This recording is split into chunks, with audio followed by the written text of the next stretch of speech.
Hello, everyone. Welcome to our next session with Lucky Orange. While Molly gets on stage with us, there she is. Hey, Molly. Molly is Hi. the Director of Strategic Partnerships over at Lucky Orange. I'm very excited for her session, Stitching Experiences. She's going to talk about aligning in-store and online journeys for the new BFCM shopper. So, Molly, if you want to pull up your slides, I can give you the stage. Thanks, Lindsay. Pulling them up now. Yeah. All right, good to go. Can we see okay?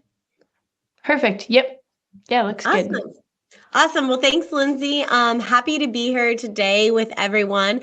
As Lindsay said, my name is Molly Statz. I'm the Director of Strategic Partnerships here at Lucky Orange. And just quickly, for those of you not familiar with Lucky Orange, we are a conversion rate optimization platform. What that really means is we're focused on the visitor's experience to your website. So we know companies spend a lot of time, money, resources against really driving traffic to the website.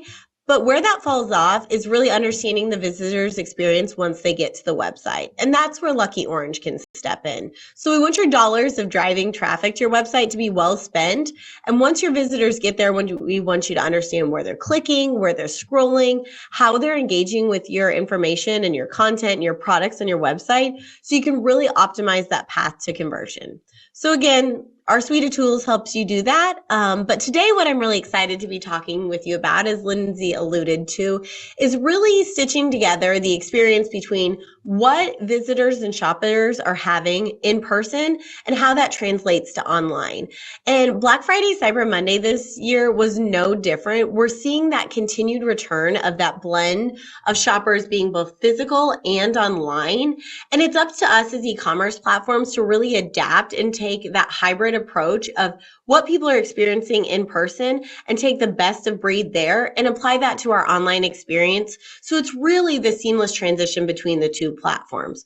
So whether it's making, pop-ups or strategic personalization, really aligning that touch points for those shoppers is going to be really important. So whether they're walking through a store aisle in person or they're browsing your website, they feel like they have the right paths and the right tools and the right understanding to be able to convert and check out on your product. So that's what we're going to spend a little bit of time talking today. And I think it's important to first, obviously, acknowledge what do we see in Black Friday, Cyber Monday 2024.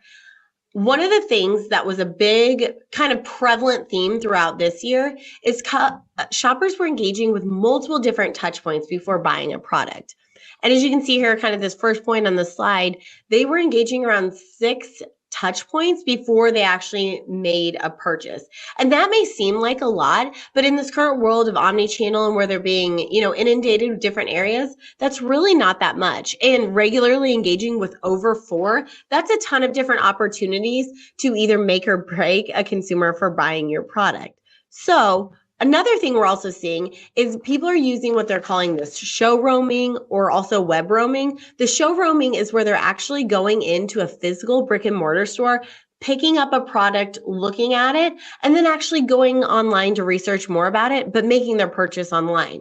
Web roaming, as you can expect, the opposite. They do a lot of research of the product online, and then they actually go into the store to feel, touch, smell, try on the product. So long gone are the days where someone walks into the store, picks up a candle, goes to the cash register and check out. That's just not the experience we're continuing to see for our shoppers. So we need to meet them where they're at. And again, make sure when they transition between different channels that they're having a good experience. Impact on customer retention. It's always great that we get customers to come for Black Friday, Cyber Monday and purchase our product. That's great. That's kind of the goal of this season. But what's more important is getting them to be repeat and loyal customers. And we see that brands that apply omni-channel strategies are likely to see an 89% increase in customer retention that those that employ just one channel. So again, consumers are telling us, shoppers are telling us, we want to be able to access information in different areas, including web, including on store, and that blend of the two is going to be ever prevalent. So I want to talk a little bit more about how we move forward in 2025 and how we take those experiences that shoppers are having in person that they really enjoy, really like, and how do you apply those to your online experience? So first things first, let's start with talking about searchability a little bit. And one of the things that the brick and mortar stores have a great advantage to online is you can actually watch people navigate your store in a brick and mortar store. You can see kind of how they're perusing through products, what they're holding in their hands. You can interact with them. You don't have that same option as easily online. So what's your option? We recommend using session recording so you can tell how people are engaging with the content on your store and the products. If you're offering up personalization, are they interacting with it? Does it seem to be making sense to them? Using session recordings to help understand how people are navigating and searching your products on the store is really, really important. So I want to walk through a little bit of example because also getting to the right products is key. When you walk into a brick and mortar store, you can literally look around and see, oh, men's clothes are over here, women's shoes are over here, accessories are over there. You have to make your website feel just as accessible to those individuals as if they were walking into the store. So let's take a look at this website, Sticky Lemon. And I want to first say what I love about Sticky Lemon is how they've done their navigation. And I know we beat a dead horse about talking about navigation, so critical. But let me talk to you exactly what I'm liking about Sticky Lemon here. Think about when you're walking into a store and how many times has a sales associate come up to you and was like, can I help you find anything? And you're like, nope, I'm good. I'm just browsing, because you truly are just browsing. You want to see what the store has to offer and how that fits in to what you're trying to purchase. And in this Sticky Lemon example, they have a shop all where you literally can just go to the shop all section. So let's take a look. I don't know what I'm looking for, but I do like Sticky Lemon. I want to see. This shop all section highlights sweatshirts, sweatpants, bags, accessories, hats, so many different things. And that's just like a shopper in the store perusing through. They're just taking a once over to maybe get a better sense of where they want to go and where they want to spend their time. So I highly recommend putting a shop all section for those browser customers, because they just want to browse through and they may stumble across something they like or stumble across an area that they actually want to see more. Now, you also have the shoppers that walk in and say, nope, I don't want any help. I know exactly what I'm looking for. And that's what I also love about Sticky Lemon, because they also have the navigation that allows you to dive in deeper to a specific section. So let's say you're like, nope, know exactly what I'm looking for. I want to go check out the accessories. You have a clear navigation that allows this shopper to go directly to the accessories section. They don't want to shop. They don't want to browse. They don't need to look through everything. They want to go straight to accessories and pick out their thing.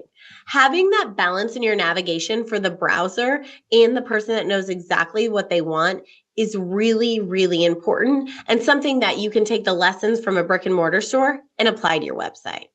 Now, taking that one step further, maybe you don't want to just browse in the store. Maybe you don't just want to find the accessory section, but you know very specifically what the product is you want, and you don't know how to get to it.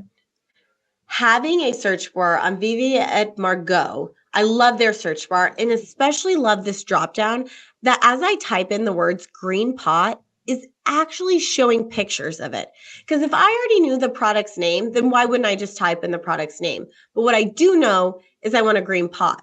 This search not only picked up pictures in the drop down, but also in the second row took me directly to the green pot I had in mind. Your ability to have your search functionality for those consumers that have a very specific description of what they want or are looking for, and getting that search surfaced up to them in a way that is easy for them to go to it, find it, and add to cart really truly does help streamline your process there. So again, making your searchability of your products is so key, because they can't just look around like they can in a physical brick and mortar store. So how do you apply those concepts to your website? And those are a couple ways you're able to do that. Let's talk about the next topic that brick and mortars do unfortunately have the advantage on, is customer service. In a brick and mortar store, you can walk directly up to a sales associate and ask them, hey, where can I find this? Or can you tell me about the fit of these jeans? The disadvantage of an online store is you don't have that access to customer service like you would in a brick and mortar. So a couple different recommendations I always like to make to online websites to kind of bring that customer experience and that customer more over to the online world. First, an FAQ page. You know people are going to have questions. And if you don't, then focus group a few of your friends and family on their product. But you know people are going to have questions about your product. That's going to be hard to either include in a product description or a banner on the website or something like that. Creating an FAQ page allows a good landing spot to get some of these questions answered that people may be stopping themselves from buying because they don't know the answer. Also, chat. Chat is like having your customer service representative in the store with the people. One thing I like to do too is if you have a FAQ page is placing a trigger, a chat trigger on that page that says after they spent 10 seconds on your FAQ page, fire a chat to ask them if there's anything you can help them with. Clearly they've came to your FAQ page because they have questions about your products or services, and having a chat or someone there available to help answer those questions, if they've been on the FAQ page long enough, they seem to not be getting the answers, this chat can help quickly answer those questions for them. So that's really one area that while you can't have a physical person sitting next to them, that you can eliminate some of those areas or anxieties of doubt that is preventing them from purchasing. So FAQ pages and live chats that are triggered, I think are a perfect solution to help bring that customer service to life. Also, I love this website, LDN. They sell a very high-end goods, very custom-made, very tailor-made men's and women's clothing. And one of the things about their process, especially in the world that we're living in now with the Amazon deliver it in 2 days mentality, is people don't like to wait to get their products. And sometimes it's hard to explain to people why it may take 6 to 8 weeks for your product to come in. I love that Batch LDN on their homepage has included their process of how their products come to life. This supplements what a customer or sales representative could do to you, where they say, okay, Molly, first you get your measurements, then you pick out your fabric, then we custom make it, then we tailor it back to your needs, and then we give it to you.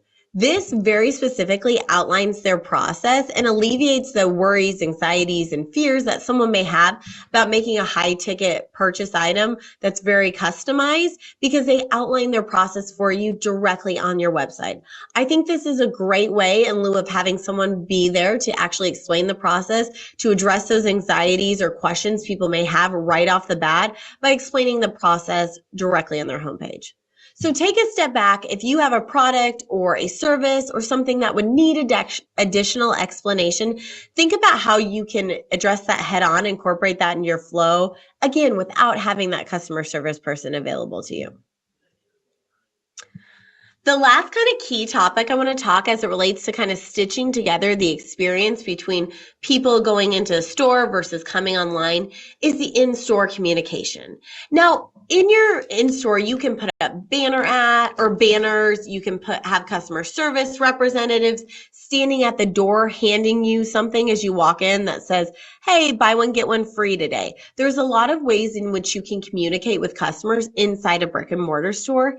It's a little more challenging and can get more easily lost online. So let's talk through a few examples of that in-store communication that you can do while you have people online.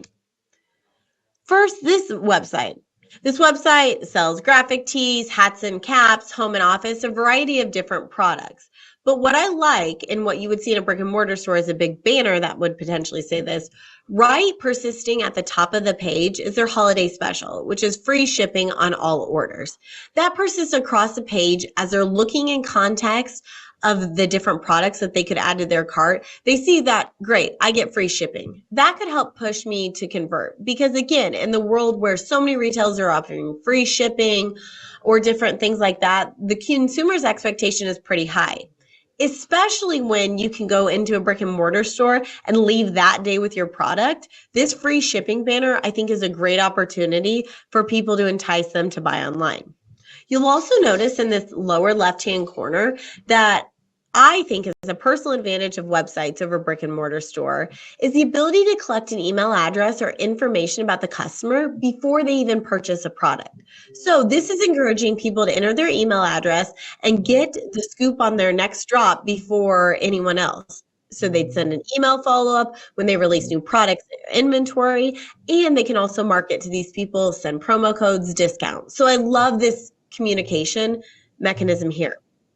As we talked about earlier, there's also the chat option, the persistent chat.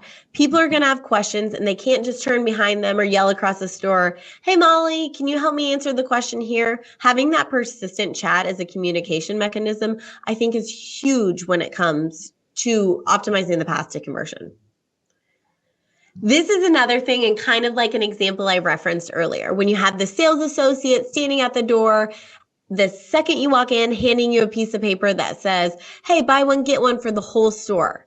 These lightbox announcements, I think, are a great opportunity for you to engage with the consumer the second they hit your store. Takes over the whole page and communicates a very important message that may impact their decision while they're browsing your products. So this one in particular from Broken Tractor, they have a Black Friday 10% site-wide sale, and they pop that over the second you hit their website, so you know as you're making purchase decisions that you get 10% off site-wide.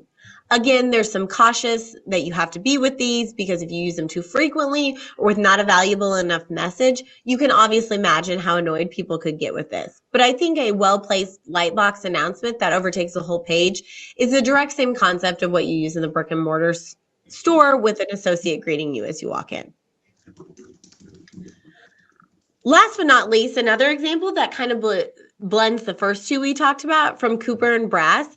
This is a lightbox takeover that's asking you to subscribe to their newsletter right off the bat before you start engaging. But in return, they offer the 15% off discount for collecting that email address. I think that's a great way to get the email address in while also encouraging them to buy a product. And it gets that in their back of their mind that they get 15% off the second they enter your store, and they can start browsing through the products. So if they're looking for a $100 thing, they know they're going to get it for $85. That may push them over the threshold and go closer to actually helping them convert and buy the product. So that was a lot, but I want to recap to make it easy for you guys. You have to make your products as easy to be searched online as they are in store. Have a really good search bar, have really good organization and main navigation for those different types of buyers, whether they're just browsing, whether they have a specific product they're looking for. Customer service still matters. And while it's more difficult, there's still ways you can actively engage with your customers in real time through live chat or through chat triggers or through announcements. So make it easier for your customers to get a hold of you. And then, as we all know, communication is king. You can still achieve a high level of communication, trigger in a very tasteful way, in a relevant way, depending on where they're at in their journeys. So I think those are the three things you really need to focus on, as your consumer and shoppers' expectations are going to be bouncing from hybrid shopping in person, shopping online, and making that feel seamless and that they can trust you and have the same experience regardless of where they interact with your brand. So with that, wrapping up for today, but where you can find out more if you're interested learning more about how Lucky Orange tools can kind of support you across these different journeys, or want to talk more about me with all the different things we do here at Lucky Orange, or just talk about this topic more, including some information on the slides of how to reach out. We're on LinkedIn, some email addresses, and also the website. So with that, I'm happy to take any questions if there are any, and we can kind of go from there. Awesome. Thanks so much, Molly. As always, we love having you on. If you have any questions for Lucky Orange, definitely reach out to Molly, shoot her an email, head over to their virtual booth tab, and you can get more information. So thanks again for joining us today, Molly. Thanks so much, Lindsay, and thanks, everyone. Have a good one. Bye.